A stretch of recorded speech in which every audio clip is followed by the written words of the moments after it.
Seems fair to me. Fair decision. Yes, he did.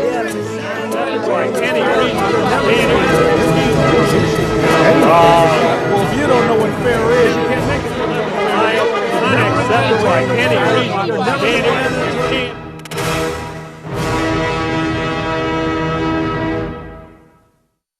Donnybrook is made possible by the members of the 9 Network. Hey, you got to hang with us for an hour. Don't change the channel and see St. Louis's future football team playing, all right? That a deal? Hey, joined by Sarah Finsky this week from St. Louis Public Radio. Hello. Joe Holloman from the St. Louis Post-Dispatch. Bill McClellan, also from the St. Louis Post-Dispatch. I introduced myself because you were sitting there. And last but not least, another founder just like Bill, Ray Hartman. Sarah, we're going to start with you, okay? The Loop Trolley has mysteriously come up with $90+ million. It will stay on the rails until January 1st, and there's talk that Bi-State will become involved. Good news all the way around? Well, so it's not $90 million. I'm it's sorry. $90,000. $90,000. They're looking for... I got this. We can build a stadium. Just in defense of the Loop Trolley. They don't want that much, but they do desperately need money. They said if they didn't get $200,000, they were going to have to shut down by the end of the year. Now they've got a lifeline from their own taxing district. But the big news here is that Bi-State says that they're going to look at whether or not they could take this line over.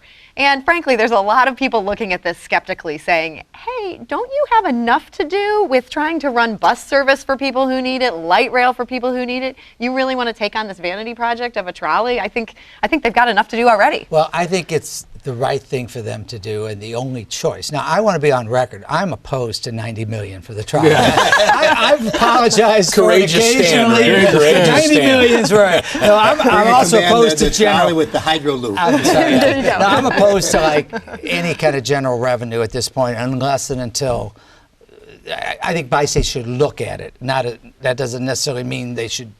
Let's see what they find. But don't you feel like here's the problem? We really could have the feds claw back to, and I think one of the reasons that taxing district came up with the TDD, which I used to have a business in, is they would be the people, the claw-e, possibly. So I think that we all know that there are problems with the trolley and the model and so forth, but it was transportation funding from the federal government. It is a transit project, and whatever you think of Bi-State and Metrolink, it is our transit agency. So it makes sense, if anyone's going to take a look at it, it's them, and it makes way more sense than a county council calling for some federal audit that's going to take 10 years to do. I think it's foolish. If it can't survive, it can't survive. I mean, maybe we could have the county library. They seem to have plenty of money.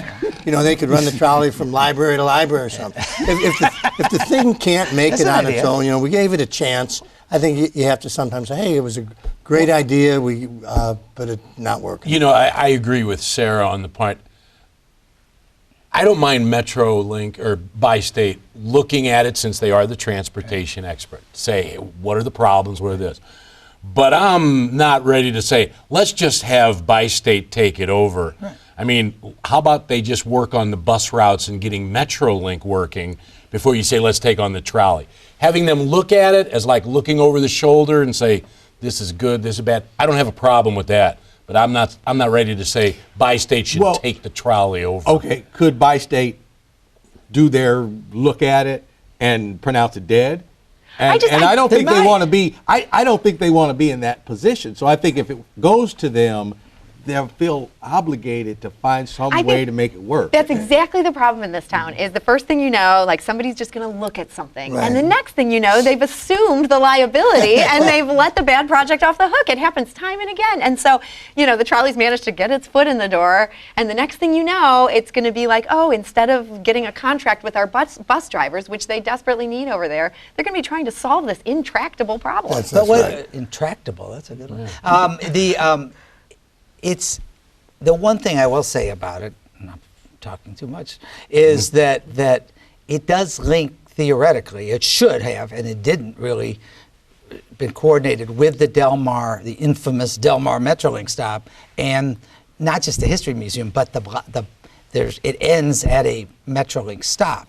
And so one of the problems from the Oh, beginning. Ray didn't really connect anything to anything. I get it. It runs But from no, well, I say Blueberry one of the Hill problems to from the beginning is, History Museum. but Then you can my state walk wasn't even faster. willing. Okay, let me say. I was saying one of the problems with it, and I understand the problems with the route, was that my state wasn't even honoring Loop Trolley tickets You couldn't transfer. as transfers. And so I'm saying I think they should look at it and give it open mind and see what happens. Okay, Ray, we're going to stay with you. In St. Louis County, continuing news out of the police department. The chief basically said, regardless of my feelings, we need to move forward, past this $20 million verdict. But obviously his feelings and the feelings of others are what led to this mess in the first place. How does the man still have his job? And there's a lot of other stuff we'll talk about too, but let's start with the chief. Well, the first thing that has to happen is that Sam Page, and he seems to be doing it, has to name a new board of police commissioners. And I think there's first of all, he should be doing it anyway. I mean, and the same with the library board. I mean, these boards that people just serve on past their terms really don't make any sense. So and it's really exclusively their decision what to do. And I think Belmar's entitled to a fair review by them. The interesting thing is Sam Page is, at least at the same time he's naming police commissioners, extolling and saying we need change at the top, he's extolling Belmar's virtue. And Chief Belmar did not have a very good moment in this horrible verdict we got. No, I feel sorry for him. I don't think the culture is his fault, but he does have to go. I mean, this Sam Page ought to be like Bi-State. Bi-State takes a look at the Loop and says no thank you. The trial said no thank you. And Sam Page can take the same kind of look at the chief. And I think Sam Page may already have. Yeah. The one thing is that the police chief of the county police department is hired and fired by the police board. So he's put a couple of new people on there. There's still more terms to fill. I have a feeling, and I get these, and sometimes I'm right, sometimes I'm wrong. I think this is the slow process of making that change, is you change that board, who is the one that's going to have to make that decision. When people go, and I get that reaction in the public, people go, well, why doesn't Page just fire him? Well, he can't. Right. You have an interesting theory. Are you saying essentially that his public, he's kind of canonizing Belmar publicly, while you're saying it's sort of a feint while he's doing a police board? Because you got to ask yourself. You put people on there that can do what you want them to do. Well, that's my point. I think what we don't, you have an interesting theory. The question is, he's picking the police board. You would think, kind of like the Supreme Court, do they have a litmus test? You would think that would be kind of a subject that possibly could come up as to what you think of Chief Belmar. And I don't know. everybody talks about we need change. And I think that the new police board isn't going to get in here and say, we're the old police board. Right. I would agree.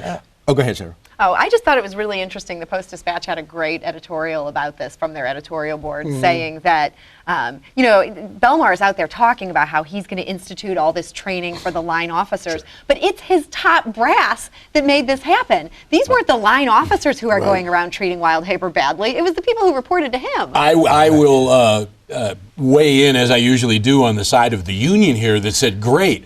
Management screws up. Now all the patrolmen have to take training. Right. Like that was where the problem was. We're talking lieutenant colonels and captains, but now we want all our new officers to go through training. Well, but that's fallout from all of it. Now, it's all smoke screens. Another fallout from it is the county's going to hire a private law firm to represent it on the appeal, another $75,000. Why can't they just do it themselves?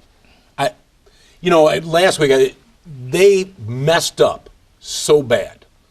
But last week when we debated on here on whether or not we could make the argument about Page did not want county attorneys arguing that the state did not protect gay and lesbian LGBTQ, we don't want to argue that. Hire an outside firm. They can argue anything they want because the county, by mismanaging it in the very beginning, now has no other choice but reduce that verdict. They have a fiduciary responsibility to the county to say, we need to do what we can to get this $20 million down to something else, and we have to try to win the case. That's what attorneys do. And I think that's also part of I what's understand. going on. That would here. be awfully hypocritical if they said, you guys from Lewis Rice, go ahead and do this. I think He that, can't get away with that No, at this I point. think that People are first of all, Well, we got Politics being the- hypocritical isn't going to surprise anybody. Oh no, but Joe, if you're kind of defending that, saying that that's what the county ought to be settling this on their own, and I think they easily could, offer these people like $3 million or something tomorrow, or litigate it, and have their own attorneys do the appeal. And Well, and not, I will argue with that, Bill. I think they're right to bring in outside counsel on this because they need somebody to start these negotiations. And clearly their inside counsel refused to negotiate. They angered these lawyers on the other side. You bring in someone to be the good guy. But where I think they might actually be able to get some of this struck down without having to make this argument that Sam Page politically cannot allow them to make is the punitive damages. They are the hugest part of this. And the whole point of that is to send a message. And so now the county has to argue, hey, we've gotten the message. Yes, this guy still deserves his damages, but the punitive part of this doesn't fall under the law because of this, this, and this. And there's actually a gray area of how much punitive damage you can give under Missouri law for certain things. Well, they're going to argue this on the technicalities, and they're going to get Sure, that but, reduced. but couldn't the county attorneys do that? They could, but they've shown themselves incompetent. Why would we want to trust Well, and them with also that you at this have, point? as Sarah pointed out, you have this turned into such an antagonistic situation. Now you want to sit down and negotiate, and my guess is that the folks from Lewis Rice, the firm that was hired, will be able to start fresh and go, hey, I don't know what happened before. Let's see what we can do. And the thing is you go, well, that's $70,000 extra. They're online for $20 million. Right. Let's put another $70,000 I think when you negotiate, what the other side wants to hear about is money. I mean, they don't care about, but wait. oh, well, he was mean Alvin, to me I like before. As long as you say, hey, here I am, here's my wallet. And I think I have that's a- the process that'll start. But you need some outside company to get I that started. think, I think that you've got to recognize a lot of this is gamesmanship. A lot of it is just, and it's interesting, the city county cooperation got a city-based law firm representing the county. It couldn't, one of all the county lawyers think. But they are specialists in this, and they're a really good firm. And Hey, they represent the Post-Dispatch. right, Joe and, and I know they that. really probably have. We know more. I don't have such a problem with that. The thing about it is, think about this. First of all, punitive damages. Most people don't realize it's $17 million of this is punitive. Half of that goes to a state fund for victims' compensation. You don't even get, and that was passed under so-called tort reform to discourage these. So that's always a starting point where nobody's getting the 8.5 of it. So they're going to settle. The problem is, and I think you're absolutely right. You'd think they would get together, and also this bit about their attorneys being mad and stuff. They're all just posturing, and they have to settle this. If the county, even in the name of its fiduciary responsibilities, wins the case, and Mr. Wildhaber gets zero, don't ever talk about another LGBTQ issue again, because it's like we will be sending a message that we believe he shouldn't get anything. And this was a really good message. This was a really good cop, not just a gay any cop. way you look at it, that's the message that has already been sent. Well, and I there think- are a lot of people throughout this region that are defending it. Yeah. That's why the guys got to go. That's why you have to I understand handle that. your business, St. Louis County. Okay, speaking of attorneys, Kim Gardner, Circuit Attorney, City of St. Louis. Her case, she lost. Seems like that Eric Wrighton's attorneys really didn't threaten her after all. Quite frankly, after reading the story in the Post-Dispatch, it sounded like they talked to her like lawyers talk to each other. Well, exactly. Joe? Thank you. Thank you. We talk about just coming off there on how attorneys perform. And we get this idea that attorneys are somehow there. What attorneys are there to do is win, to win their side of the argument. And that's why you hire attorneys. So Kim Gardner registers a complaint that they threatened to ruin her career. What they said was, this case is going to get worse. You got a bad case and it's going to get worse. It's attorneys doing that pretrial posturing where you say, you got nothing. You have nothing on my client, everything. It's just usually that the other side understands that's part of the game. And you go, oh yeah, I got this, and then you play the game. She decides that they're trying to ruin her career. Well, basically, when you're a politician, someone's always trying to ruin your career by getting you out of office. So the idea that people coming in to defend a client and said, this is going to be tough on you, we're going to make this hard on you, that's all part of the game. And I understand where if someone, a layman, doesn't understand it, but you're an attorney and a prosecutor, are you telling me you never did that same game to a defendant where you said, No, Yeah, if but you they don't, should- if you don't plead to this, it's fair. it's part of the game. But you and know- the fact that she wanted to file charges, I'm glad that the special prosecutor found that you have no standing Okay, on and this. I am too, because I said, and will continue to say, a pox on both of their houses. I don't think any of this post-Greitens trial nonsense, I mean, I could care less about this Tisby guy. I just don't. The meaningful thing that came out of Eric Greitens, this, I suppose, was indirectly this allowed the Republicans in Missouri, the state Republicans, to get him out of office. And it isn't like really Kim Gardner can even take credit for that. So the point, nor should she want to, because it hurt Claire McCaskill so much. But the point is, it's like, I don't think any of this is, I don't think any of these, neither side of this post-trial little skirmish is even worth the time Well, it the takes. sad thing about Kim Gardner and her allegations, and I agree with you, Joe, it's silliness, is Kim Gardner is very like Donald Trump in that her supporters just believe her no matter what. And like you can't argue with the Trump people and make a point because they'll go, nope. And it's the same thing with Kim Gardner. You go, well, this is just pre-trial talk among lawyers. Nope. Kim's the victim here. I mean, it's very sad. I'm somebody Out of that's control. relatively sympathetic to most people, to Kim Gardner. At least I don't have the same views a lot of people do of her. And I don't agree with that because I said I thought this was unjustified on her part from the beginning. And I never. Well, I'm not talking about you. No, but I'm saying I'm one of the people. Kim Gardner's basically. I don't think the Donald fired Trump up. analogy holds up. I think this thing was very silly on her part, but I get why she thought she had to go there because here, Greitens' lawyers, childhood friend and former law partner is appointed special prosecutor to go after her guy. So everybody's just getting so petty, and she starts acting petty because she's already playing in a petty sandbox. And so I'm glad this is over. I think the whole thing should be over. I'm with Ray. Okay. All right. That's never a good thing. By the way, Sometimes. yeah. Sometimes. Two good things came out of the trial. That what you said, and I got a byline in the New York Times out of it. There you go. That's right. And I would have got several more, except the man resigned. Let's keep the important things. Right. You should be bringing a case. That's You're what a I mean. victim. What does this mean to me? Where am I in all this? Well, I'll tell you, that was All right. So, Bill, we have a police officer who has two knuckleheads in the back of the car, and they're insulting her, and they're being belligerent. And she was found guilty of kind of slamming on the brakes while driving, crashing their heads into the wire gird that protects the officer in the front seat. It's possible that she could get jail time. And one of the gentlemen was injured, kind of a busted head kind of deal. Is it the same as if you kind of like hit somebody in the head with your nightstick, or should No, she not to me. And I have a very 20th century opinion of this. And if you're in the police cruiser and you start jiving, cursing at the woman, the police officer driving the car, you're guilty of what they call, being a jerk in a no jerk zone. And you have to expect her maybe to hit on the brakes. I mean, so it's not a good thing to do, but I'm not, like, oh, put her in jail. I mean, okay, charge her with a misdemeanor and let her go. I mean, that's the way I feel about it. Well, I'd have to argue with this. I guess I'm going to speak for the 21st century Oh, here. my gosh, Sarah, I how sneak unfair right of in, you. yeah. I think that when you're a cop, you have to be the bigger person. It's like being a parent. It's like when my kid is saying all sorts of terrible things to me, I can't turn around and start swearing at them, even though they deserve it. And even though I want to do that, it's like you have to maintain the high ground. And she told her sergeant, she said, I'm going to give these guys a rough ride. And then she went out and did it. And so she had hit her boiling point. You can't do that. And I see this as almost like the Felicity Huffman moment, where you don't need the person to go to jail for a year. You don't need them to go to jail for 6 months.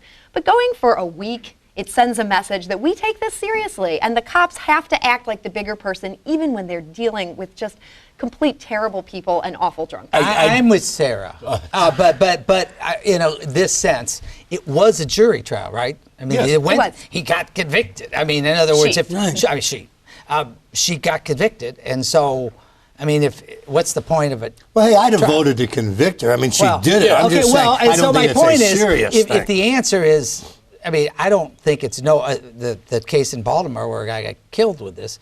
I didn't really know until the term rough ride, and I think if she gets a 0 after being convicted of then we're eventually saying no harm, no foul. And I don't think that we should say that. I agree with that it's not something that she needs to go away for years and years. Well, you better be But the point careful, is- Ray, because if they get stopped, you'll get a rough ride. I want to I just embrace the don't think 21st century view that we got to quit putting people in jail as a solution to things. And so we're going to put the woman is no longer on the force.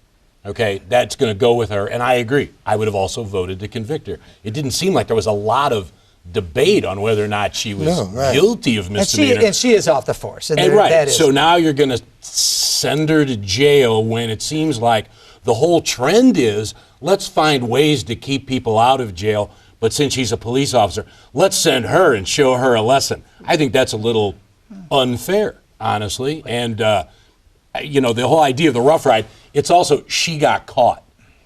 She didn't start Rough Rides, and she's not going to be the last one to do a rough ride. She was so cocky in doing a rough ride, she boasted to her sergeant. We ought to have a line that if you're going to do it, you have to like do it and be embarrassed that you're doing it. You can't go tell your supervisor. We can't have a department where that's so accepted. You go boast to She somebody. is also not the first or the last who called in the sergeant and probably said, yeah, I'm going to give these guys a rough ride. I'll be a little late back to the... we don't have I'm more She's upset guilty. with her because her husband, boyfriend, significant other cursed at Joel Courier, our reporter, who was just asking a question. That made me think, I'm glad she was convicted. And then you would think you'd want the felicity. Don't you think, in the spirit you had last week about Belmar, you should have at least want the Felicity Huffman 10 days of inconvenience? Well, I almost said that to Sarah. Felicity Huffman should spend a year in jail. But I thought, don't. Okay, literally until probably 2 months ago, I had never heard of Trish Gunby.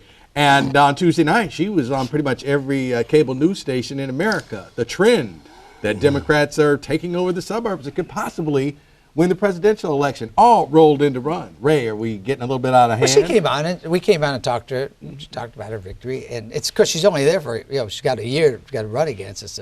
It was a Republican seat that was vacated by Gene Evans. Gene Evans, who went on to become chairman of the Missouri Republican Party. The reason it got national attention was, and again, it's the blue silos theme, but is that the issue is has Donald Trump cost the Republican Party the suburbs? And this was a suburban race where a red district flipped to a blue, and in a state race, and it's the same issue they had in Cincinnati, in the Cincinnati area for Kentucky, and Louisville and Lexington, and I think also in Virginia. And so it was part of a story. And I mean, it ain't going to change the balance of power in Jeff City, but I mean, I understand why. I wonder if Ann Wagner's looking at it. Well, I was going to say, I think, and that's where it's relevant. Exactly.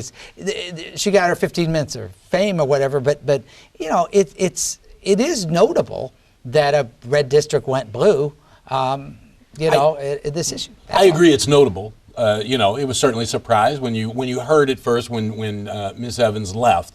It's like, okay, some other Republican's going to take that position. It's kind of a given. I think you're looking at a special election, which sometimes can have a odd, there's really nothing else going on, and who's more likable or who had a better connection in the community to various organizations. I mean, if you're Ann Wagner, you're probably always worried. I mean, my theory is politicians are always worried about how they're going to be reelected. I think the one thing that happens, why this story got such legs, is because places like CNN and that have a standing headline that says, has Donald Trump lost the thing? Or this or lost And that. as an editor told me one time, when your headline has a question mark at the end of it, you probably don't have a great story. and I think, so what it is this fits that 24-hour news cycle where you can say, has the revolution started in suburban St. Louis where... And let's see when the election. I will say this: I saw Rick Santorum, who is not exactly a liberal, and often stands up for saying yes, that the Republicans have lost the suburbs, and Donald Trump can't get them back. So it's a valid line, and I agree with you. It's not.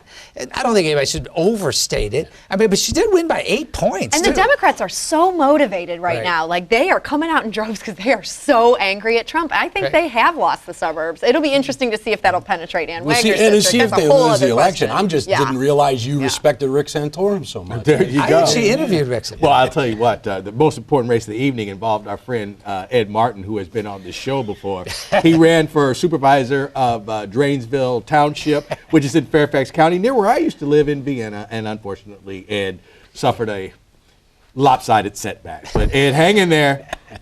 You'll win one day. It's like Harold Stassen. Does anybody remember Harold Stassen? All right, real quick, let's go out on this.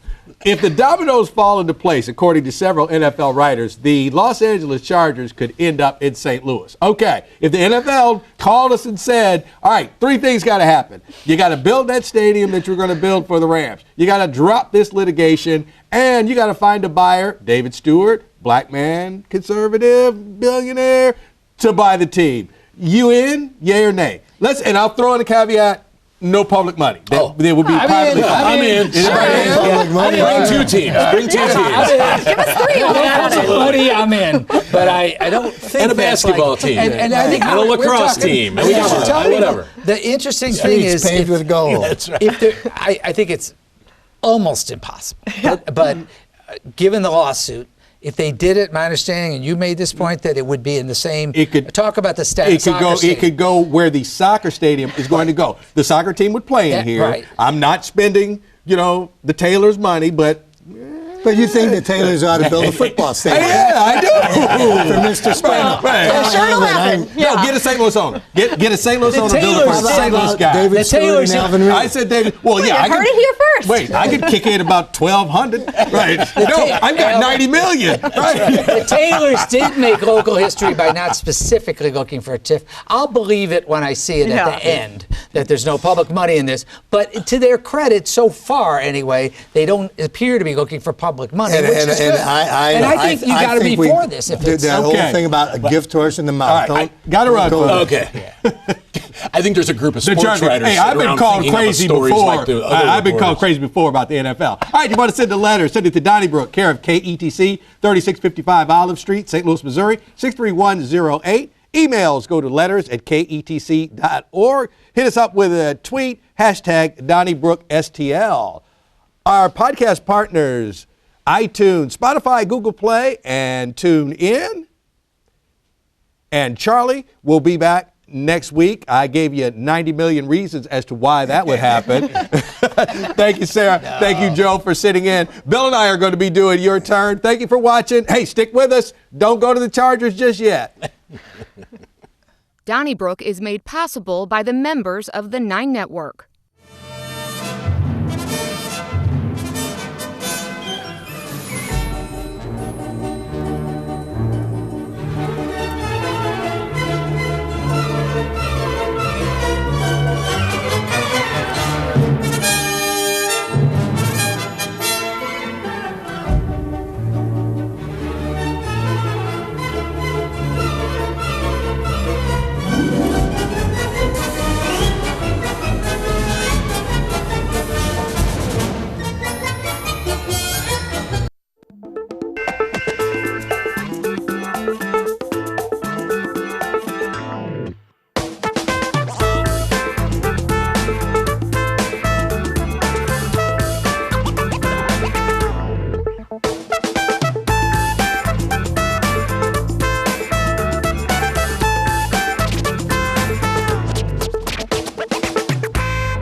Clang, clang, clang goes the trolley. Ring, ring, ring goes the bell. Judy Garland said that. Meet me in St. Louis. Thank you for meeting us. On your turn, Bill McClellan, Alvin Reed. We're going to another Bill. This one's in Rock Hill.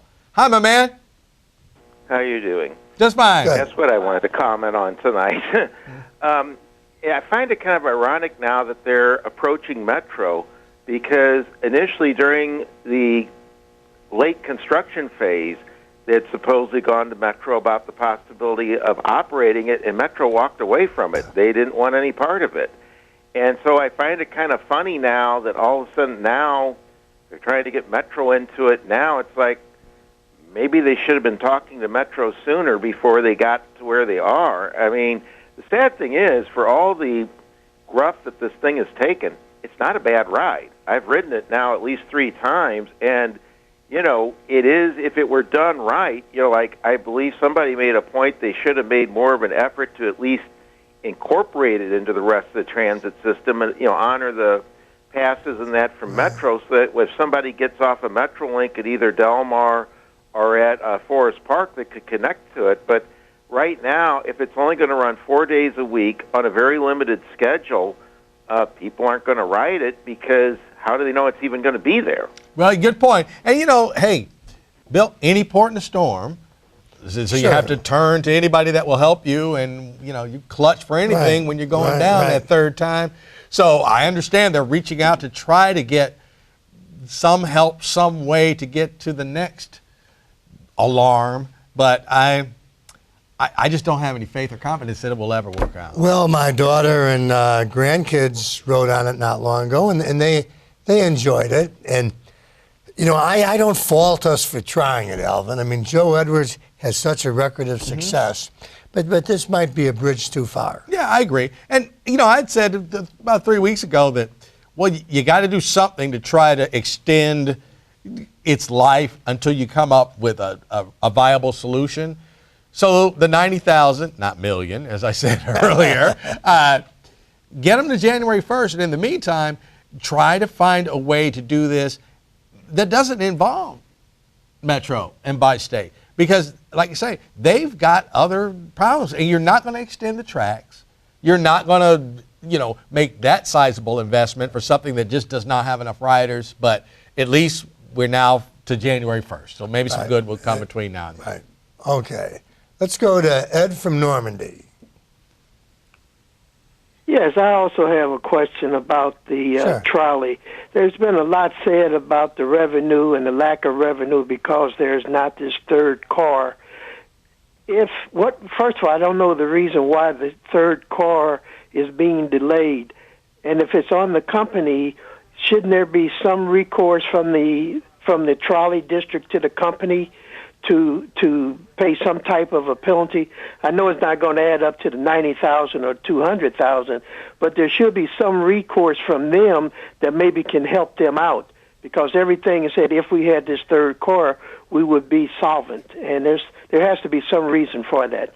Thank you. All right, I agree with you, Ed. I've wondered the same thing, and there just must be, an I didn't get dotted or T didn't get crossed, because that would be the first thing I'd be saying is, no, you're paying for all this. As of this, any delay, we're not making money, and you got to be responsible for that, but obviously that wasn't part of the deal.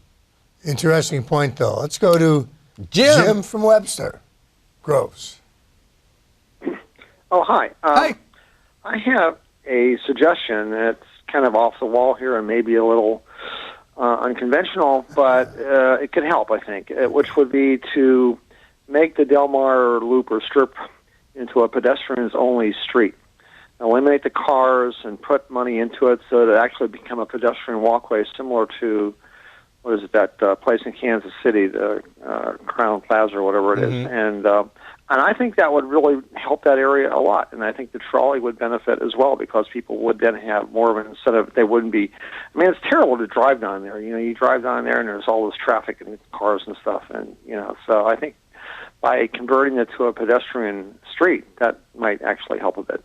Okay, thank you. That's an interesting thought. Although there has to be some way to get from Big Bend to Skinker for the cars, though, some way. Right.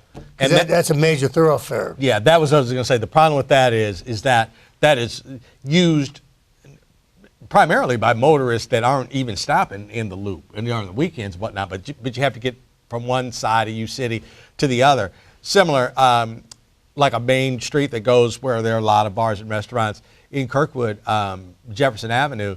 There was some talk about closing part of that, and that went nowhere because it wasn't deciding whether it was, a good or bad idea. It was just that too many cars use this, as transportation. Right, so I think it's a good idea, but I think you run into basically your traffic pattern thing, and it would end up creating. Well, it would have to go to the north of Belmar. Right.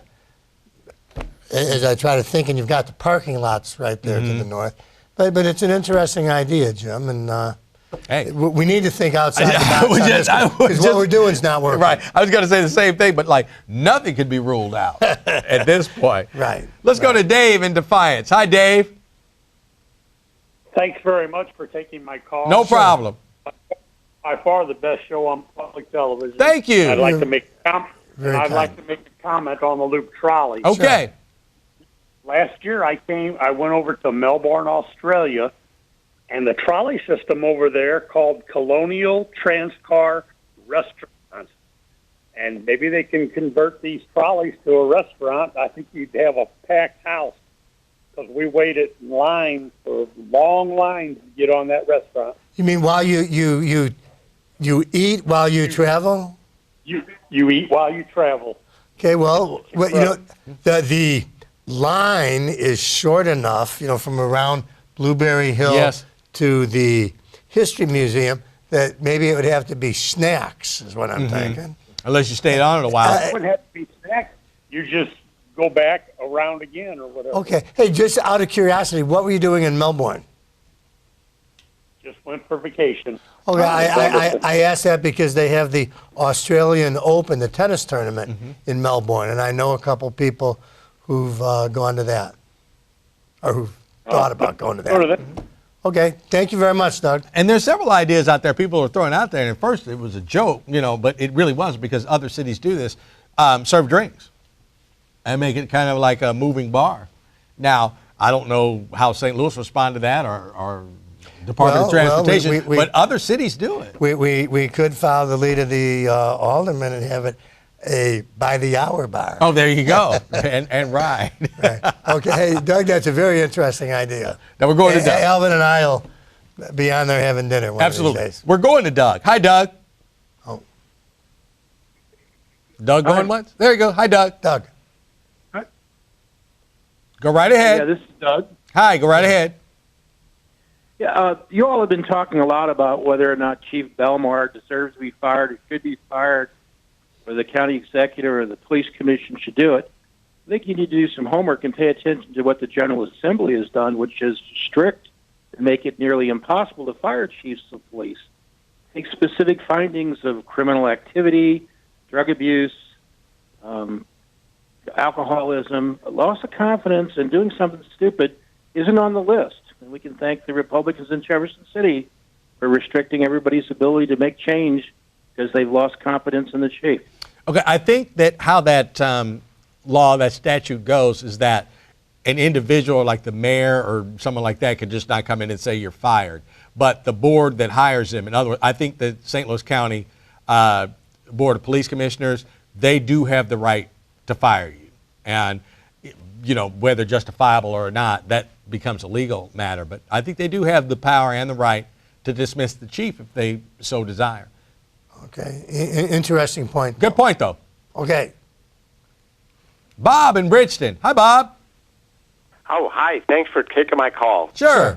I appreciate. I'm a blues fan, and I have to keep watching them like everybody else. And the biggest thing that impressed me is they play together. They're not selfish. They play for each other, and they come out a winner. All right. And I keep thinking our city, elected officials, state, local, county, and all the big donors with all their greedy money, if they would play for the city and the state, we could all come out a winner. But these people got too much self-interest, and I just think we should learn a lesson from the Blues and see ourselves coming out a winner. I'd hear you, Bob. Maybe we should put Doug Armstrong in charge. He could be the new mayor of the combined city-county. That's an interesting thought. It really is. And look, the problems we have here are the same problems that folks have all across America. And it's not just a metropolitan thing. This goes on in rural areas and every place else, where if everybody just sat down and said, like, okay, for 2 weeks, we're going to get in a room or,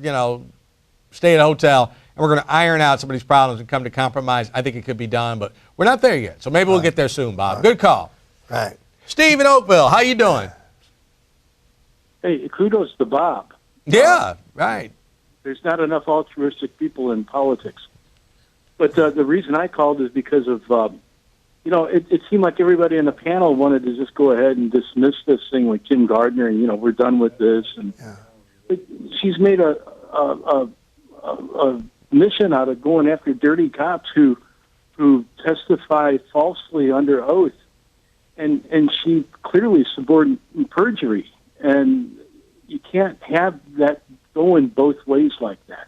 Well, I don't think everybody on the panel did dismiss the Tisabee stuff. I mean, I know I've always been strong that I think that should continue. So I that really wasn't the point of the discussion tonight. Right. And I agree with Bill in that, I have no problem with that progressing to trial because there's a possibility that he did perjure himself. Right. And then this what she had going with the defense attorneys for former Governor Greitens is different than the list of police officers that she says, either can't be trusted or can't testify or whatever. Right. They're all separate entities. Right. And so they all have to be judged by themselves. And I'm on both sides of the fence with Kim Gardner. And, some and good I'm pretty much and some on bad. one side of the fence on Kim Gardner. he's on right. Okay, thank you for that call, Steve, and let's go to Dick from Washington. Hello, how Hi. are you? Good. Just fine. I want to talk to these guys about the trolley and my position on it, and I'm a St. Louis region guy, okay? Mm-hmm. And I want to just talk them to them, give them some advice on to look at some other trolleys and how they work, especially the one in Galveston, okay? Texas, it seems to be successful. I mean, they've had some problems, but it's coming along good, and go ahead. Dick, you still with us? okay, I'm here. Okay, all right. So the one in Galveston is working. Where does that go? Does that go from...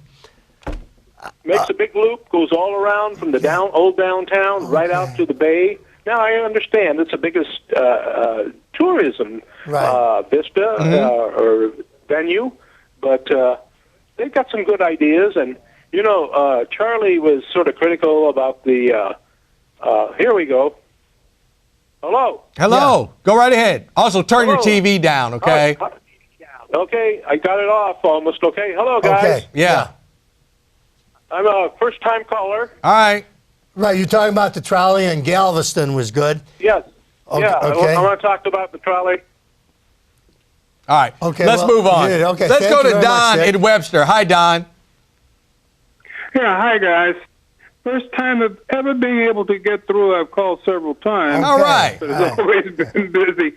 But anyway, I have a suggestion. Well, first a comment. All right. You remember, no, you guys are probably not old enough, but I am. I probably am. Don't worry. Streetcars.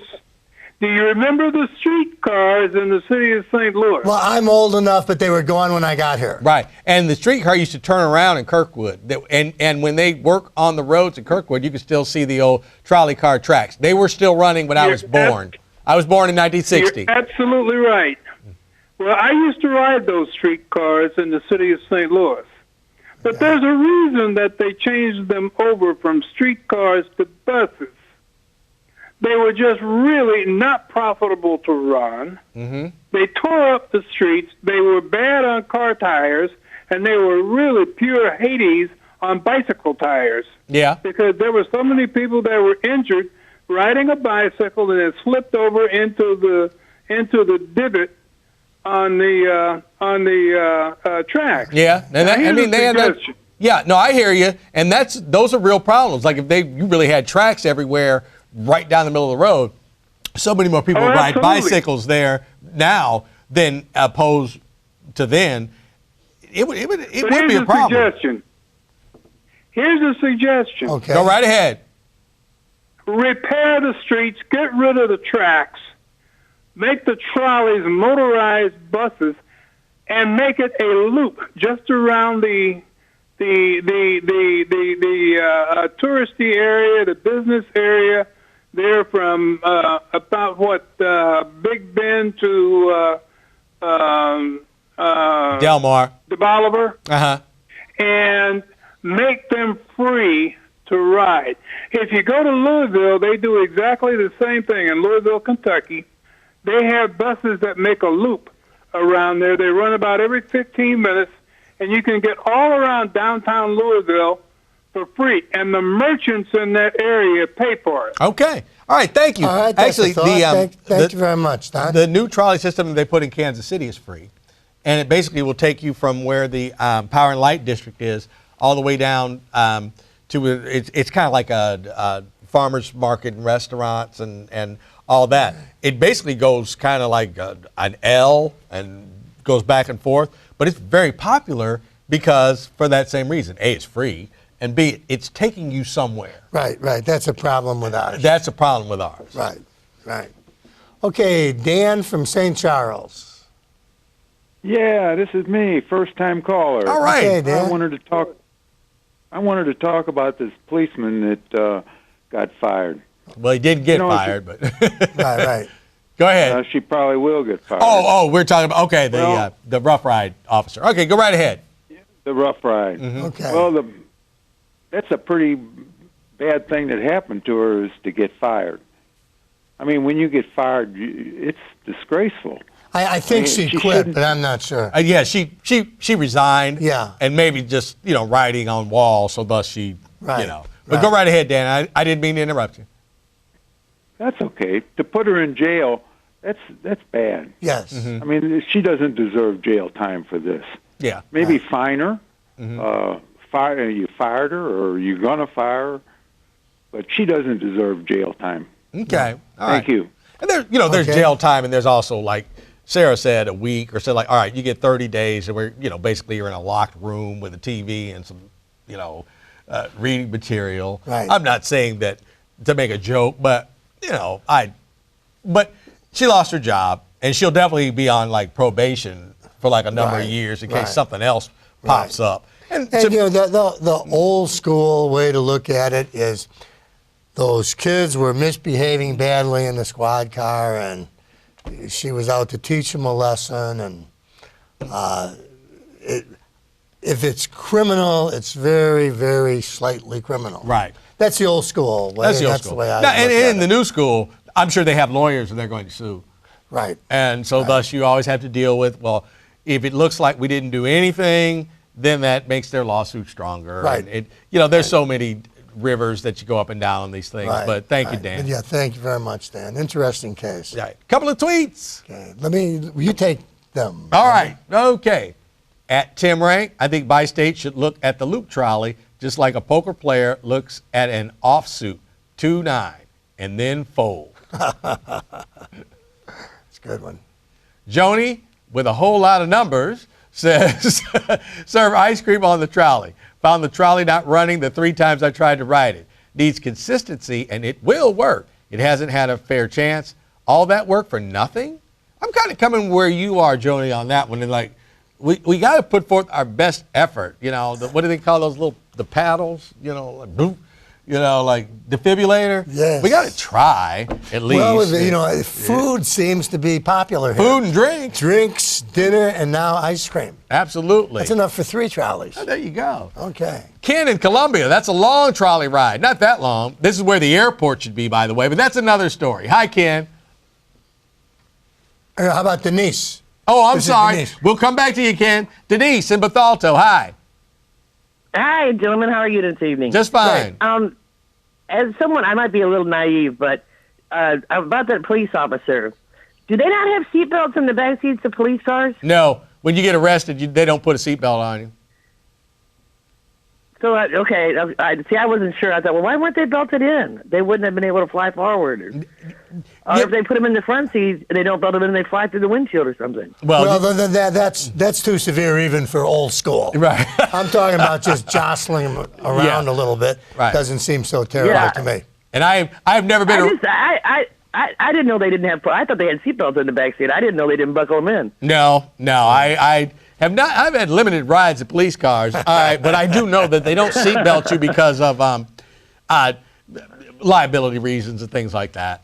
If something should happen, one, you can't get out of the back doors because they don't open from the inside, and so thus you're caged back there, so you're not going anywhere. But thank you. Oh, okay. Well, right. All right. Thank you. And these kids, the 2 young men, they were very inebriated. Yeah. So I mean, they're practically bouncing around anyway. But thank you very much. Let's go to Ken from Columbia, Illinois. Yeah, I'll chime in on the Loop Trolley like so many others have. My wife and some friends rode it a few weeks back. We totally enjoyed it. Very nice. Good. Right. Got on over there at the History Museum, took it down. I think sometimes you have to spend a little more money to make something viable. You guys talked about it on Donnybrook before. I think they need to extend the track. I think the issue with it is it's going nowhere, like Ray said.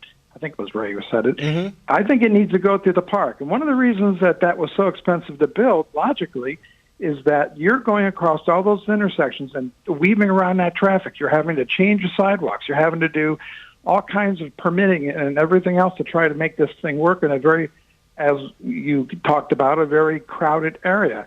It's got to be much, much cheaper per mile or foot to run that through Forest Park, right down the center, and bring it around the zoo, bring it around the Muni. Make it something people want to get on that trolley and enjoy the park. Go down to the Loop, have lunch. Well, I love Forest Park, and I live right at Forest Park. And A, I do think it would be very expensive to do, and B, I'm not sure we want to tear Forest Park up at all to put a trolley on that people could ride from the Belmar Loop into the park. That doesn't sound like a great idea to me, Keith. I mean, maybe it would be, but I'm not enthused about it. All right, because my thing with that is that needed to be part of the overall plan before the entire thing got started. I just think it wasn't thought out enough as to how are you going to make a profit. And I am not a business tycoon, never have been, don't want to be. But I have learned that a business plan has to be like, how do we make money? And if you don't have a for real plan on how we are going to make a profit, then you need to think about your business plan again. And 3 cars wouldn't do it. If you're that far behind on making money, adding a 3rd car that's not a solution. So I think that's where we are now, and until we figure out how to make some 1 penny profit off the short line, then let's not extend it all through the park. Throwing a ton of money in to tear up Forest Park. Ugh. Agree. Keith at Wood River. Okay. Hi, Keith. Hi. Hello? Hi, go right ahead.